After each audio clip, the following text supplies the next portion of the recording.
Hello students, आज हम करने वाले हैं मैथ्स की वर्कशीट नंबर 39 और आज डेट है 2 अक्टूबर 2020। आज की हमारी वर्कशीट का टॉपिक है problems based on Heights and distances 30 degree, 45 degree and 60 degree. आज की वर्कशीट अगर आप हिंदी मीडियम में भी देखना चाहते हैं तो डिस्क्रिप्शन बॉक्स में आपको उसका लिंक मिल जाएगा, आप वहाँ उसे देख सकते हैं।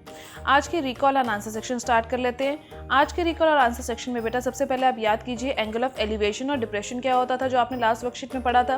लास्ट वर्कशीट में आपने पढ़ा था एंगल ऑफ डिप्रेशन तब ऑब्जर्व किया जाता है जब किसी ऑब्जेक्ट को ऊपर से नीचे की तरफ देखा जाए, और एंगल ऑफ एलिवेशन कब ऑब्जर्व किया जाता है जब किसी ऑब्जेक्ट को नीचे से ऊपर की ओर देखा जाए।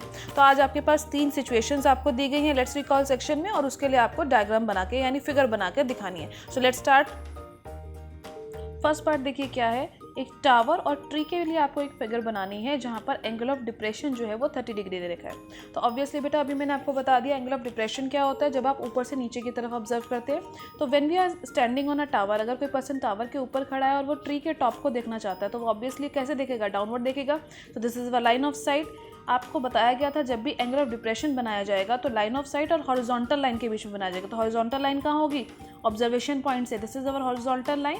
So angle of depression will be 30 degree. Depression angle बन गया। इसके बाद आपको बोला गया था बेस जो है वो 40 मीटर्स का है। इट मीन्स टावर और ट्री के जो बेस का जो डिस्टेंस है that is 40 metres.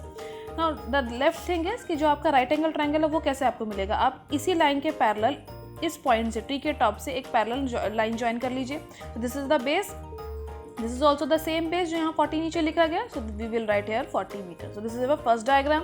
Second diagram में देखिए क्या बोला गया, वॉल और लैडर है और हाइपोटेन्यूज 10 मीटर्स है एंड जो एंगल ऑफ एलिवेशन है वो 60 मीटर्स है। So let's draw. वॉल बनानी है आपने, वॉल के अलॉन्ग ही लैडर खड़ी हुई है। So this is the ladder and floor जो है this will be the floor portion. So this is wall, we can write this is wall, this is the ladder and this is the floor. आपसे बोला क्या गया था बेटा, right angle triangle observe कीजिए पहले। तो ये राइट एंगल ट्रायंगल है, आपसे बोला गया था कि हाइपोटेन्यूज 10 है। तो ऑब्वियसली हाइपोटेन्यूज क्या होगी, यानी लेडर की जो लेंथ है वो क्या होगी 10 मीटर्स। एंगल ऑफ एलिवेशन क्या होगा, एलिवेशन कब देखा जाता है जब नीचे से ऊपर की तरफ हम देखें। तो this will be the angle of elevation. अगर यहाँ कोई पर्सन खड़ा है और उसके टॉप को देख रहा है तो this will be the angle of elevation.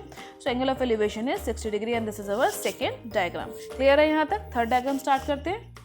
Third situation में बोला गया बेटा कि एक चाइल्ड और काइट के बीच का डायग्राम बनाइए जबकि हाइट है 80 मीटर्स और एंगल ऑफ एलिवेशन है 45 डिग्री।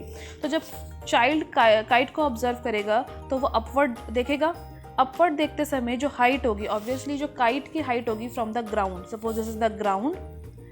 ग्राउंड पर जब ये चाइल्ड खड़ा तो ऑब्वियसली चाइल्ड की भी बेटा कोई हाइट होगी and this is the height from the ground of the kite. Kite की जो ग्राउंड से हाइट है वो 80 मीटर्स है।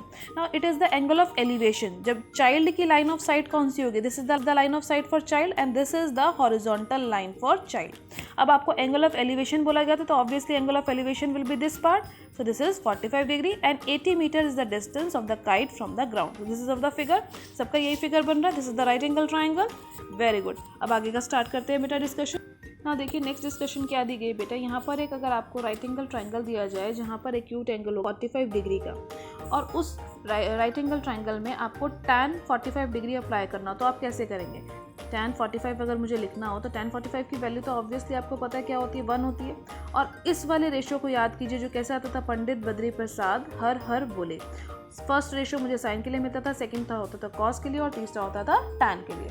अगर आपको tan 45 की वैल्यू पुट करनी हो तो आप कैसे पुट करेंगे, अगर ये 90 डिग्री है तो इसके सामने वाली जो ये साइड है दिस विल बी हाइपोटेन्यूज, इसके साथ बनने वाली जो साइड थी ये बेस होगी और ये साइड मेरी होगी परपेंडिकुलर। tan 45 की वैल्यू पुट कीजिए। tan 45 क्या होता है according to this ratio p/b। So obviously our p/b in this situation is equal to 1 और p/b अगर 1 है तो क्रॉस मल्टीप्लाई कर दीजिए तो क्या आ जाएगा, p is equal to b आ जाएगा। तो देखिए यहाँ पर जो फर्स्ट पॉइंट है यही लिखा गया है कि अगर tan का रेशियो ऑब्जर्व किया जाए, tan का रेशियो ऑब्जर्व किया जाए for which angle, theta is equal to 45 degree के लिए, तो जो हमारे पास रिलेशन आएगा that will be base is equal to perpendicular. इसी तरीके से अगर बेटा थीटा 30 डिग्री पुट कर दिया जाए और फिर tan के रिलेशन को रीड किया जाए तो हमारे पास बेस हमेशा परपेंडिकुलर से ग्रेटर आएगा। एंड सिमिलरली अगर थीटा की वैल्यू 60 पुट की जाए तो बेस हमारा लेस देन परपेंडिकुलर आएगा ना। इसी तरीके से नीचे देखो बेटा एक डिस्कशन और दे रखी है जहाँ पर एंगल्स तो यही है 30, 60 एंड 45 डिग्री, बट अब की बार जो रेशो यूज किया गया है यहाँ पे डिस्कशन करने के लिए वो है sine theta and cos theta का। So obviously you can put this value and check this values. इसी के बाद बेटा नीचे एक टेबल दिया गया है, वहाँ पर भी इन्हीं वैल्यूज को डिस्कस किया गया है। इन्हीं वैल्यूज को डिस्कस करते हुए समझते हुए हम आगे का एग्जाम्पल नंबर 1 स्टार्ट करते हैं पहले, जिसमें कि आपको ये पूरा टेबल समझ आ जाएगा। एग्जाम्पल नंबर 1 स्टार्ट करें बेटा। देखिए क्या बोला गया एग्जाम्पल नंबर 1 में, the angle of depression of the foot of a tree from the top of the tower is 30 degree, find the distance of the foot of the tree from the base of the tower. तो let us draw the diagram. पहले diagram draw कर लेते हैं। एक tower है और एक tree है, वही फर्स्ट जैसे एग्जांपल आपने किया था डायग्राम बनाने वाला, उसी तरीके का डायग्राम है ये। टावर है एंड ट्री है, लेकिन यहाँ पर बेटा डिप्रेशन बोला गया, तो ऑब्वियसली मैंने आपको बताया था डिप्रेशन ऊपर से नीचे देखते समय होता है, लेकिन यहाँ पर अब की बार आपको ट्री के टॉप को नहीं, फुट ऑफ द ट्री को ऑब्जर्व करना है। तो ऑब्वियसली ये है आपका टावर का टॉप और ये है आपका ट्री का बॉटम। तो यहाँ से यहाँ तक का ऑब्जर्वेशन पॉइंट होगा। लाइन ऑफ साइट हमने अभी ड्रॉ करी है, अभी हम हॉरिजॉन्टल लाइन ड्रॉ करते हैं। This is the horizontal line. अगर टावर के टॉप पर खड़े हैं तो हॉरिजॉन्टल लाइन यही होगी। तो ये वाला जो एंगल है हॉरिजॉन्टल लाइन, दिस लाइन, ये वाली line, this is the horizontal line and this is the line of site. ये हमारी लाइन ऑफ साइट है, ये हमारी हॉरिजॉन्टल लाइन है। तो इनके बीच का जो एंगल होगा ये कौन सा एंगल होगा बेटा? एंगल ऑफ डिप्रेशन, जो कि हमें क्वेश्चन में कितना डिग्री का दे रखा है? 30 degree. So this is our 30 degree angle. Now let us join these line also, जो कि बेस को ज्वाइन करवाती है, base of the tower and the base of the tree को ज्वाइन करती है। This is the right angle triangle. Tower की length हमें ऑलरेडी दे रखी है बेटा यहाँ पे 30 मीटर्स डायग्राम में, और आपसे बोला गया है the distance of the foot of the tree to the base of the tower निकालना है। इट मीन्स आपको ये वाला डिस्टेंस निकालना है। तो आप ध्यान से देखो बेटा, जो भी ये हॉरिजॉन्टल लाइन है और जो मेरा बेस है, यहाँ 30 डिग्री एंगल बन रहा है। तो अगर ये एंगल 30 डिग्री है तो ऑब्वियसली ये एंगल भी 30 डिग्री होगा। ऑल्टरनेट इंटीरियर एंगल्स होते हैं, याद होगा आपको पैरेलल लाइन के बीच में जो जेड फॉर्म करते हैं, उल्टा जेड या सीधा जेड, किसी भी तरीके का अगर ये जेड फॉर्म कर देते हैं पैरेलल लाइन के बीच में, तो वो कौन से एंगल बन जाते हैं? ऑल्टरनेट इंटीरियर एंगल्स बन जाते हैं। तो this is the alternate interior angle. Alternate interior angle बनने के बाद बेटा आप केयरफुली ऑब्जर्व करो, यहाँ पर जो आपने रेशियोज पढ़े थे पंडित बद्री प्रसाद वाला, पंडित बद्री प्रसाद हर हर बोले, तो जो ये 3 रेशियोज आपको मिलते थे, किसके लिए मिलते थे? पहला होता था साइन के लिए। इस फॉर्मूला को बेटा अच्छे से याद कर लीजिए, अब आपको भूलना नहीं चाहिए ये फॉर्मूला, साइन कॉस और टैन के लिए। तो ऑब्वियसली बेटा यहाँ पर देखो ये 30 दे रखा है, ये वाली साइड हमें दे नहीं रखी है। So this is our perpendicular and this is our base and this is our hypotenuse. तो हमें कौन सा रेशियो यूज करना पड़ेगा कि हमें बेस की वैल्यू मिल जाए? तो आपको फटाफट से इस रेशियो को देखकर याद आ जाएगा कि हमें टैन थीटा को यूज करना है। So you will write in triangle, इस ट्राइंगल की नेमिंग कर देते हैं। Let us suppose this triangle is A, B and C. So you will write in triangle ABC tan theta. tan theta की जगह पर आप क्या लिखेंगे? थीटा की जगह पर 30 लिख देंगे। tan 30 will be equal to P by B. P by B का मतलब P की जगह पर आप क्या ले आएंगे? P की जगह पर आपके पास वैल्यू है AB एंड B की जगह पर आपके पास वैल्यू है BC। और tan 30 डिग्री टेबल याद कीजिए क्या होती थी वैल्यू? 1/√3। ना ऑब्वियसली AB की वैल्यू पुट करो बेटा 30/BC। अब इसके बाद क्या कैलकुलेशन रह जाती है? बहुत इजी हो गया, सिर्फ क्रॉस मल्टीप्लाई कर दो, BC का आंसर आ जाएगा। So what answer you will get for BC? BC को 1 से मल्टीप्लाई करोगे 1 and BC will be equal to 30√3 meters, M for meters. यही आपका आंसर आ रहा है देखो यहाँ पे। लेकिन एग्जाम्पल में यहाँ पे cot 30 को यूज़ किया गया, तो आप cot 30 भी यूज़ कर सकते हो। cot 30 क्या होता था बेटा? जस्ट tan 30 का उल्टा, यानी tan अगर P by B है तो वो हो जाता है आपका B by P। Let's start example number 2। Example number 2 में देखिए बेटा, पहले स्टेटमेंट समझ लेते हैं फिर क्वेश्चन स्टार्ट करते हैं।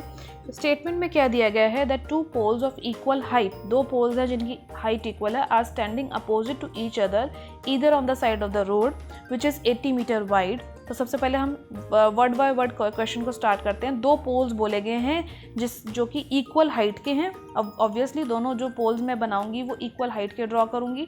This is pole number 1 and suppose this is the pole number 2। दोनों जो पोल्स हैं रोड के अपोजिट साइड पर है, मतलब अगर इनके बीच में एक रोड है, दिस इज द रोड, तो एक रोड के लेफ्ट साइड पर है, एक राइट साइड पर है। आपसे बोला गया है कि रोड की जो लेंथ थी, now this is the length of the road, road की विड्थ कह लो, सॉरी विड्थ थी यानी चौड़ाई जो थी वो 80 मीटर्स है। अब आपसे बोला जा रहा है कि angle of elevation of the top of the poles from the point between the road is 60 degree and 30 degree. कोई भी एक पॉइंट ऑब्जर्व किया गया है ऑन द रोड, रोड के ऊपर कोई एक पॉइंट ऑब्जर्व किया गया और उस रोड के जो पॉइंट है वहाँ पर अगर कोई खड़ा हुआ है या वहाँ से अगर ऑब्जर्वेशन की जाए, क्योंकि यहाँ पे बोला गया था एंगल ऑफ एलिवेशन, यहाँ से अगर पोल्स के टॉप को ऑब्जर्व किया जाए, नीचे से ऊपर देखा जाए, तो एक एंगल 60 डिग्री का बनता है और एक एंगल 30 डिग्री का बनता है। तो ऑब्वियसली बेटा अगर इस पॉइंट को मैं इस तरीके से ज्वाइन करूंगी तो एक 60 का होगा और एक 30 का होगा। तो अब आपको कंफ्यूज नहीं होना कौन सा 60 होगा और कौन सा 30 होगा। आप क्लियरली देख पा रहे हो कि ये वाला एंगल थोड़ा ग्रेटर है और ये वाला छोटा है, तो आप इसको 30 लिख देंगे और इसको लिख देंगे 60 डिग्री। अब आपको राइट एंगल ट्राइंगल भी क्लियरली ऑब्जर्व हो रहे हैं। सबसे पहले अब इसकी नेमिंग कर देते हैं इस डायग्राम की। Suppose this point is A, this is B, this is C, this point is C according to our diagram. आप वैसे नेमिंग कुछ भी कर सकते हैं। This is C, this is D and suppose this point is O। इसकी naming करने के बाद बेटा ध्यान से देखिए, आपसे बोला गया था कि स्टार्टिंग में देखो यहाँ बोला गया था ना that the poles are of equal height. अगर पोल्स की हाइट इक्वल है तो ऑब्वियसली अगर ये वाली साइड को अगर मैं h लेट कर लूँ हाइट, तो ऑब्वियसली मेरी ये साइड भी h हो जाएगी, क्योंकि पोल्स की हाइट तो इक्वल है। स्टार्टिंग में क्वेश्चन में बोल दिया गया था that these heights are equal, ये दोनों पोल को रिप्रेजेंट करवाते हैं। नेक्स्ट बेटा इसके बाद देखिए जो रोड की विड्थ थी, this is the width of the road जो 80 मीटर दे रखी थी, अगर उसमें से मैं इतने से पोर्शन को, अगर मैं इस पोर्शन को x लेट कर लेती हूँ, तो ये जो बचा हुआ पोर्शन है मेरा, यहाँ से लेकर यहाँ तक का जो पोर्शन बच गया वो कैसे निकालेंगे। पूरा पोर्शन 80 था, आधे पोर्शन को मैंने x कर लिया, तो बचा हुआ पोर्शन क्या होगा 80 minus x. This portion will be 80 minus x. Clear है यहाँ तक। This portion is 80 minus x and this we have let as x। अब आपको ध्यान से देखना है बेटा, जो आपने रेशियो पढ़ा था, अगेन फिर उस पर आ जाते हैं हम। पंडित बद्री प्रसाद हर हर बोले। अब जब ये वाला रेशियो आपने पढ़ा था तो आपने पढ़ा था ये जो थर्ड वाला पोर्शन है ये किसको इंडिकेट करता था, टैन थीटा को। और ऑब्वियसली बेटा यहाँ पर हमें h दे रखा है और ये x दे रखा है। सिमिलरली ये h है और ये 80 माइनस एक्स है, तो ये p बाय b को ही रिलेट कर रहा है ना, परपेंडिकुलर अपॉन बेस को, क्योंकि ये वाली जो साइड है हमारी, this side is our hypotenuse, ये वाली साइड हमारी हाइपोटेन्यूज है दोनों ट्राइंगल की, जो कि यहाँ यूज ही नहीं हो रही है, गिवन भी नहीं है, आपको कोई वैल्यू भी नहीं है इसके लिए रिलेटेड। तो ऑब्वियसली बेटा दोनों ट्राइंगल्स में हमें क्या वैल्यू पुट करानी पड़ेगी, टैन थीटा की। So let us try the question. Try करते हैं हम, एक एक करके दोनों ट्राइंगल को ऑब्जर्व करते हैं। सो इन ट्राइंगल ABO, सबसे पहले मैं ट्राइंगल ABO ले लेती हूँ। ABO ट्राइंगल के अंदर what I am going to do, tan 60 की वैल्यू पुट करती हूँ। tan 60 क्या होता है बेटा, P बाय B लिख लेते हैं सिर्फ। tan 60 का मतलब पहले वैल्यू डालो, tan 60 की क्या होती है √3। Very good. परपेंडिकुलर की वैल्यू यहाँ पर क्या है, डायग्राम में देखिए, परपेंडिकुलर की जगह पर आप h लिख देंगे, बेस की जगह पर आप क्या लिख देंगे, x। तो आपके पास h का आंसर आ गया कि h किसके इक्वल आ गया, x√3 के। क्लियर है यहाँ तक। एक वैल्यू आ गई आपके पास h is equal to x√3। इसके नीचे कुछ नहीं था तो 1 लिखा हमने था और इसको क्रॉस मल्टीप्लाई करके ये वैल्यू निकाली है। नाउ नेक्स्ट ऑब्जर्व कीजिए बेटा, एक राइट एंगल ट्राइंगल और हो रहा है, बन रहा है यहाँ पे। इन वाले क्वेश्चन में बेटा जो भी हाइट एंड डिस्टेंसेस के क्वेश्चंस आप करेंगे, यहाँ पर आप जनरली राइट एंगल ट्राइंगल को ही ऑब्जर्व करेंगे। अगर दो राइट एंगल ट्राइंगल है तो दोनों को ऑब्जर्व कीजिएगा। दूसरा राइट एंगल ट्राइंगल ले लेते हैं, this is the triangle CDO। यहाँ पर भी आप tan का ही रेशियो अप्लाई करेंगे। What will write, tan 30 degree. Again tan 30 किसके इक्वल होता है, P बाय B। tan 30 की वैल्यू पुट कीजिए 1/√3। P बाय B का क्या मतलब है बेटा, परपेंडिकुलर की जगह पे will put h and B की जगह पे विल पुट 80 माइनस एक्स। तो right h over 80 minus x. 80 minus x के लिए आप क्या लिखेंगे बेटा, 80 माइनस एक्स ही लिख देंगे। अब इसके बाद ध्यान से देखो, आपने ये वाली वैल्यू फाइंड करी हुई है, h की वैल्यू आपने x√3 निकाली थी, तो यही वैल्यू को आप यहाँ पुट कर दो। 1/√3 लिखो पहले, तो 1/√3 is equal to x√3 over 80 minus x. अब कुछ भी नहीं है बेटा, इसकी कैलकुलेशन करनी है। चलो कैलकुलेशन कर लेते हैं। इसकी कैलकुलेशन कैसे करेंगे, सबको याद आ रहा है कैसे करेंगे, क्रॉस मल्टीप्लाई करेंगे। यस, क्रॉस मल्टीप्लाई कीजिए। क्रॉस मल्टीप्लाई करते समय 80 माइनस एक्स तो बेटा ऐसे हो जाएगा क्योंकि 1 के साथ मल्टीप्लाई हो रहा है। अब इसके बाद लिखा हुआ था x√3 और दूसरा था √3। तो ऑब्वियसली बेटा जब √3 और √3 की मल्टीप्लिकेशन करेंगे तो आपके पास क्या आ जाएगा, 3x आ जाएगा and this side is 80 minus x. अब आप सॉल्व कीजिए इसके बाद 80 माइनस एक्स, यानी ये वाला जो 3x है हम इसको दूसरी साइड मूव करते हैं। मैं यहाँ ऊपर लिख रही हूँ, आप अपनी कॉपी में फेयरली लिखिएगा बेटा। 3x के पास अगर मैं इस x को मूव कर दूँ तो हमारे पास क्या बचेगा यहाँ पे, 80 is equal to right, 80 is equal to 3x तो एज इट इज है, x वहाँ मूव कर गया तो प्लस x। सो आपके पास आएगा 80 is equal to 4x and obviously बेटा इसको मैं कैसे लिख सकती हूँ, और करके मैं लिख रही हूँ 4x इज इक्वल टू 80 भी लिख सकती हूँ। तो आपके पास x का एक्सप्रेशन कितना आ जाएगा, 80/4, देन विल कैंसिल 20, तो आपके पास x का आंसर आ गया 20। अगर आपके पास x का आंसर आ गया लेकिन आपको फाइंड क्या करना था, आपको सब चीज़ें फाइंड करनी थी। यहाँ पर आपको हाइट भी निकालनी थी और distance of the point between, जो distance of the point from the pole भी निकालना था। मतलब आपको ये दोनों डिस्टेंसेस भी निकालने थे, ये वाले दोनों डिस्टेंसेस, और आपको इन दोनों h की वैल्यू भी निकालनी थी। तो बेटा जब आपके पास x की वैल्यू आ गई तो क्या आप 80 - x भी बता सकते हैं? ऑब्वियसली मैं बता सकती हूँ। 80 - x कितना होगा, जो पॉइंट का डिस्टेंस है। 80 - x का मतलब 80 - 20, तो हमारे पास जो डिस्टेंस आ जाएगा वो 60 मीटर्स का आ जाएगा और एक डिस्टेंस आ गया था 20 मीटर्स का। तो ये वाला जो x की वैल्यू है ये हमारी 20 आ गई और ये 60 आ गई, लेकिन अभी भी h की वैल्यू नहीं आई है। तो आप क्या करेंगे बेटा, ये जो आपकी वैल्यू आई थी ये वाली, इसको आप कहाँ पुट कर देंगे, इस जगह पर पुट कर देंगे। तो चलो पुट कर दो, h = x की जगह पे आप क्या पुट करोगे, 20√3 मीटर्स। तो यानी जो दोनों टावर्स की हाइट थी वो आपकी आ गई 20√3 मीटर्स, और जो आपका ये डिस्टेंस था, दिस डिस्टेंस, जो आपका ये वाला डिस्टेंस है, this distance and this distance, इन दोनों डिस्टेंसेस के आंसर आ गए 20 and 60। Very easy answer. Example number 3 start करें बेटा। यहाँ पर आपको जितने भी एग्जाम्पल और कलर क्वेश्चंस करने बेटा, उसकी जो थीम है, जो बेसिक आपको आना चाहिए यहाँ पर स्टार्टिंग करते समय, आपका डायग्राम बिल्कुल ठीक बनना चाहिए। तो डायग्राम को बहुत अच्छे से अंडरस्टैंड कीजिए, तभी आपका सॉल्यूशन ठीक हो पाएगा। देखिए अगला क्वेश्चन क्या है, a statue which is x metre tall, देखिए क्या लिखा है, a statue which is x metre tall on the building on the top of 100 metre long pedestal from a point on the ground, the angle of elevation of the top of the statue is 60 degree. From the same point, the angle of elevation of the top of the pedestal is 45 degree. Find the height of the statue. तो सबसे पहले question को word by word समझ लेते हैं दोबारा से कि क्या बोला जा रहा है। आपसे बोला गया है कि एक स्टैचू है that is x metre tall that stands on a pedestal, जो कि पेडेस्ट्रियल कितना बड़ा था, 100 मीटर। पेडेस्ट्रियल को बेटा आप ऐसे समझ सकते हैं जैसे एक स्टैंड रखा होता है ना स्टैचू रखने के लिए, उस तरीके का पेडेस्ट्रियल है। तो आपसे क्या बोला जा रहा है, 100 मीटर का तो पेडेस्ट्रियल ही था, उसके ऊपर x मीटर टॉल जो है एक स्टैचू है। So this is the statue, ये जो इसके ऊपर है ये स्टैचू बना हुआ है। अब इसके बाद देखिए क्या बोला हुआ है, the angle of elevation of the top of the statue is 60 degree. मतलब ग्राउंड पे कोई पॉइंट है, ऑब्वियसली बेटा ग्राउंड के किसी पॉइंट से मैं स्टैचू के टॉप को जब देख रही हूँ, यहाँ से जब मैं स्टैचू के टॉप को देख रही हूँ, तो मेरा जो एंगल बन रहा है that is the angle of elevation, वो एंगल ऑफ एलिवेशन है 60 डिग्री का। यानी जो ये बड़ा वाला एंगल हमारा बन रहा है, this angle is called angle of elevation and this is marked as 60 degree. ये वाला एंगल जो है मेरा 60 डिग्री का बन रहा है। इसके बाद बोला जा रहा है बेटा, देखिए ध्यान से, the angle of elevation to the top of the pedestal is 45 degree. इसी पॉइंट से, जहां से अभी एंगल ऑफ एलिवेशन बना है, इसी पॉइंट से अगर इस पेडेस्ट्रियल के टॉप को देखा जाए तो एंगल ऑफ एलिवेशन कितना बनता है, 45 डिग्री का। तो ऑब्वियसली ये वाला जो एंगल है, जो छोटा एंगल है, this is my 45 degree angle, and जो बिगर एंगल था जो कि स्टैचू के टॉप को देखते हुए बन रहा था, वो 60 डिग्री का था। अब आपसे बोला जा रहा है what is the height of statute, यानी अगर हाइट ऑफ स्टैचू को मैं x मीटर लेट कर लूँ तो आपसे यही वाली हाइट पूछी जा रही है। अब केयरफुली ऑब्जर्व कीजिए कि यहाँ पर कितने राइट एंगल ट्राइंगल बन रहे हैं। This is the right angle triangles जो यहाँ पर आप ऑब्जर्व करें, 2 right angle triangle clearly observe करें, A, B, C and D। जो भी राइट एंगल ट्राइंगल ऑब्जर्व आप कर रहे हैं उसी के अंदर आपको सारी वैल्यूज को पुट करना। तो केयरफुली आप एक चीज़ और देखिए बेटा कि ये वाली लाइन है, नीचे वाली लाइन, ये दोनों ट्राइंगल में कॉमन है, चाहे छोटा ट्राइंगल की बात करें चाहे बड़े ट्राइंगल की बात करें। तो चलो एक एक करके दोनों में हम अपने ट्रिग्नोमेट्रिक रेशियो को अप्लाई कर लेते हैं। सबसे पहले छोटा ट्राइंगल ले लेते हैं, इन ट्राइंगल ABC। तो ऑब्वियसली यहाँ पर भी आप क्या करेंगे, देखो हाइपोटेन्यूज का तो कोई रोल ही नहीं है, यहाँ पे सिर्फ परपेंडिकुलर एंड बेस का ही काम है। तो परपेंडिकुलर और बेस के लिए कौन सा रेशियो होता है, tan का। तो चलो फटाफट से लिख लो tan 45 डिग्री। tan 45 डिग्री क्या होगी, पहले तो P/B लिखो। अब tan 45 का आंसर क्या होता है 1, P की जगह पर क्या है, परपेंडिकुलर। परपेंडिकुलर कौन से ट्राइंगल का चाहिए, ABC ट्राइंगल का। सो ABC ट्राइंगल का परपेंडिकुलर क्या है, सिर्फ इतना सा portion is the ABC triangle का परपेंडिकुलर। वैल्यू पुट कर दो, कितनी आएगी वैल्यू 100, और बेस की वैल्यू आपको नहीं पता, उसकी जगह पर आप उसका नेम लिख दो, दैट इज AB। इसके नीचे क्वेश्चन था 1 डाल दो, तो ऑब्वियसली क्रॉस मल्टीप्लाई करोगे तो आपके पास AB की वैल्यू कितनी आ जाएगी बेटा, 100 मीटर्स। क्लियर है यहाँ तक, this is the 100 meter answer.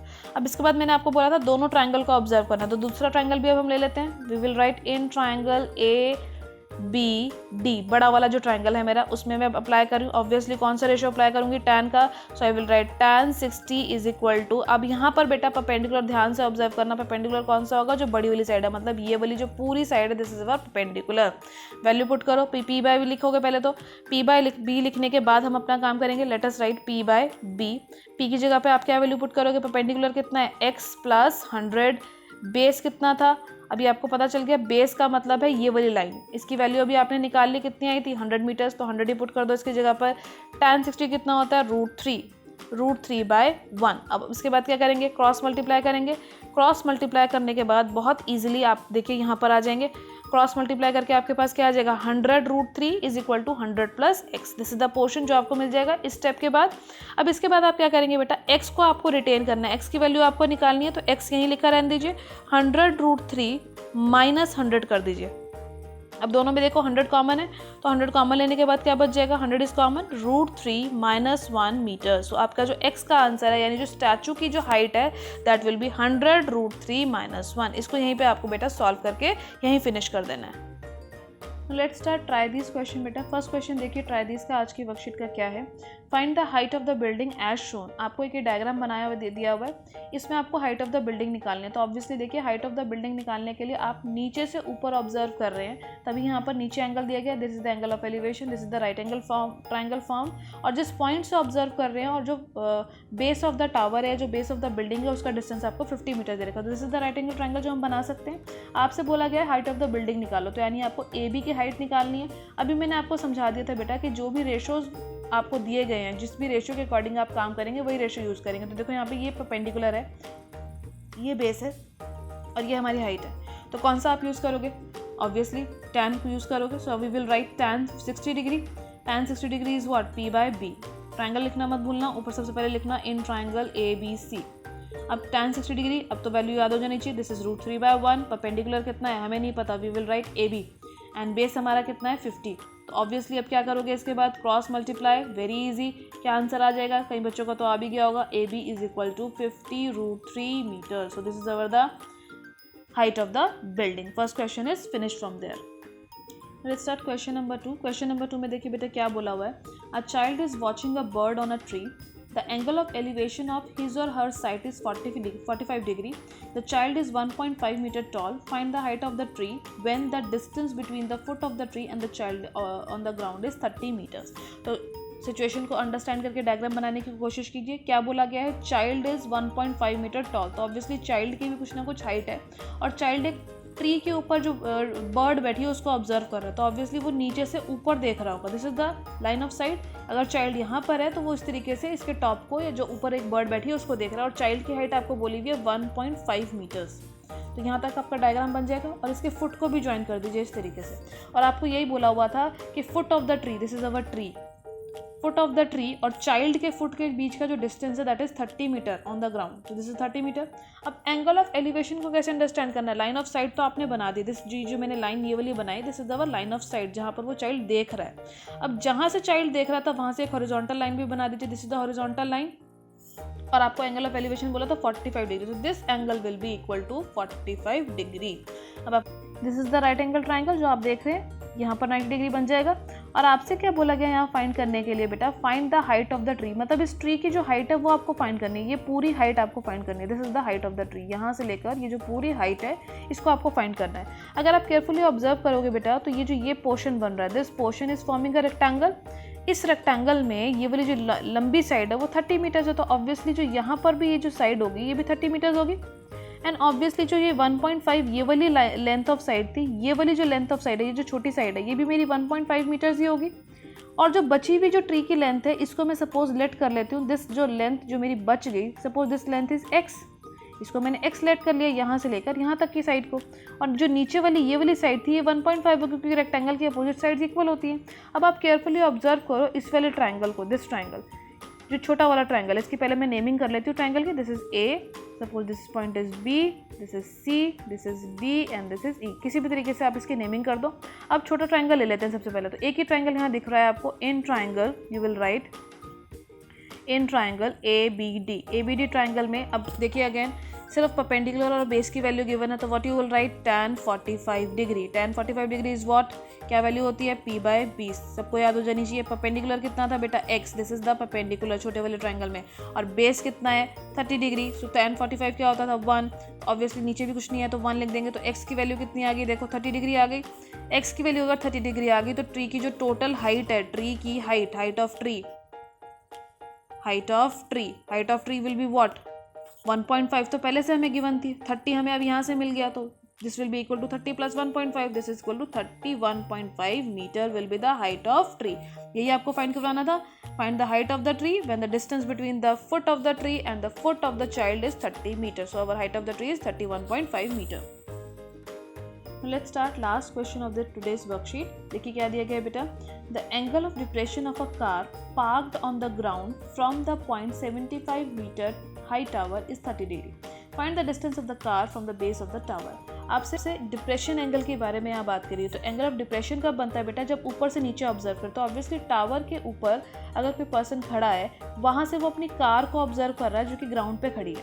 तो ऑब्वियसली जो यहाँ पर लाइन ऑफ साइट होगी वो मैंने ड्रॉ कर दी है. This is the horizontal line. इनके बीच का जो एंगल होगा यानी this angle will be the angle of depression, that will be equal to 30 degree जो बोला गया है. आपको याद रखना था कि लाइन ऑफ साइट और ग्राउंड के बीच ये वाली लाइन है, लाइन ऑफ साइट के साथ जो हॉरिजॉन्टल लाइन मैंने अभी भी ड्रॉ करी, यानी जो ये हॉरिजॉन्टल लाइन है और ये जो ग्राउंड है, ऑब्वियसली ये हमेशा पैरेलल होंगे आपस में. तो जो ऑल्टरनेट इंटीरियर एंगल है वो इक्वल होते हैं. तो जो हमारा ये वाला एंगल बनेगा बेटा, ये भी 30 डिग्री बनेगा. Let us name the triangle. Right angle triangle अब आपको क्लियरली दिख रहा है. This is the 90 degree. This point suppose B and this point जो कि कार का जो बेस पे पॉइंट है वो सी हो जाएगा. तो this is the tower, this is the tower, this is the car. और टावर जो है कितना मीटर हाई था, 75 मीटर हाई जो था वो टावर था. आपसे बोला गया था distance of the car from the base of the tower निकालो. ऑब्वियसली बेटा ये डिस्टेंस निकालना है. तो फटाफट से ट्राइंगल में अप्लाई कर दो. That in triangle ABC triangle में क्या अप्लाई करोगे, tan 30 अप्लाई करोगे क्योंकि परपेंडिकुलर सिर्फ बेस का काम है. What you will write, P by B.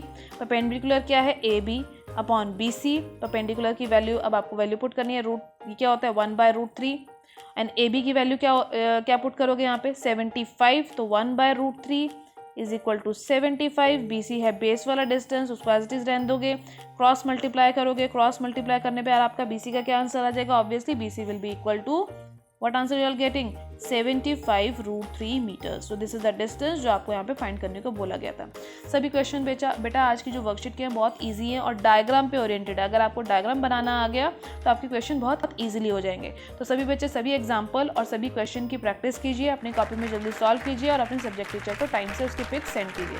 Video अच्छी लगी है तो लाइक ज़रूर कीजिएगा, अपने फ्रेंड्स के साथ शेयर ज़रूर कीजिएगा और चैनल को सब्सक्राइब करना मत भूलिएगा ताकि आपको अगली आने वाली वीडियो की नोटिफिकेशन टाइम से मिल सके.